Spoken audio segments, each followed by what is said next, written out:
Hey guys, welcome to TJ's Kitchen. This week's tip, we're going to actually talk about smoking different meats. What's the one thing that you get the most of from your big game every year? And that's hamburger. Well, I'm getting tired of eating burgers. So what you can do is you can actually mix it with different seasonings and smoke it into jerky sticks. They're delicious, they're easy to make, and I'm going to walk you through it. Now this video is probably going to be a little bit fast paced, but we're going to talk about a couple different supplies that we're going to need. We're going to need a scale, we're going to need some seasoning, we're going to need some racks, we're going to need a jerky gun, and of course we're going to need a smoker. Now try to find the right type of wood chips that you want to use in your smoker. I prefer hickory, but there's a lot of different flavors out there today. Well, now that we've got all our supplies, let's start putting it together.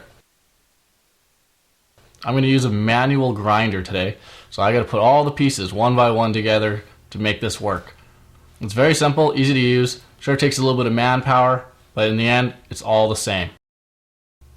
Well, let's start grabbing some of our scrap meat that we couldn't make into steaks or anything else and start grinding it into hamburger. Once we're done grinding a couple pounds of meat, what we're going to do is we're going to take it into 1 pound portions and weigh it on the scale. We want to make sure that our portions are all 1 pound for the ingredients. When I was looking at the seasoning, that's what it required.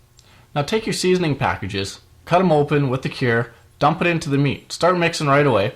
And when that's done, to make it easier to put into the jerky gun, I like to make the meat into a cylindrical shape.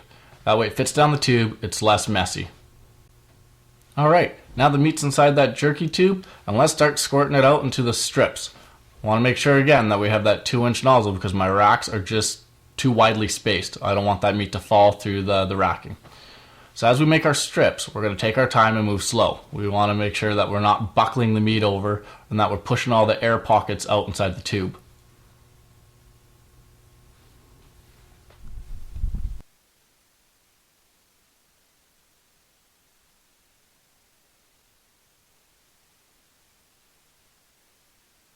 It's a good idea to get your smoker going early.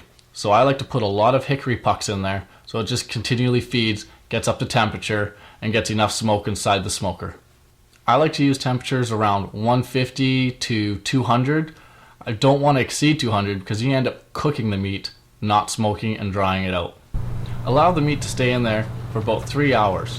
It allows a good amount of time for it to smoke, and it will lose temperature every time you open that door to rotate your racks. Rotating your racks is very important during the smoking process so that the bottom does not get too crispy or over smoked. Now, doesn't this look good? Don't forget to pat down your jerky with some paper towel just to get that excess fat off. You can buy all these supplies down at your local London Drugs. That's where I got the jerky gun and the seasoning. It's a lot cheaper and tastes way better than all those big outfitter stores. Hey guys, thanks for joining us again for another tip.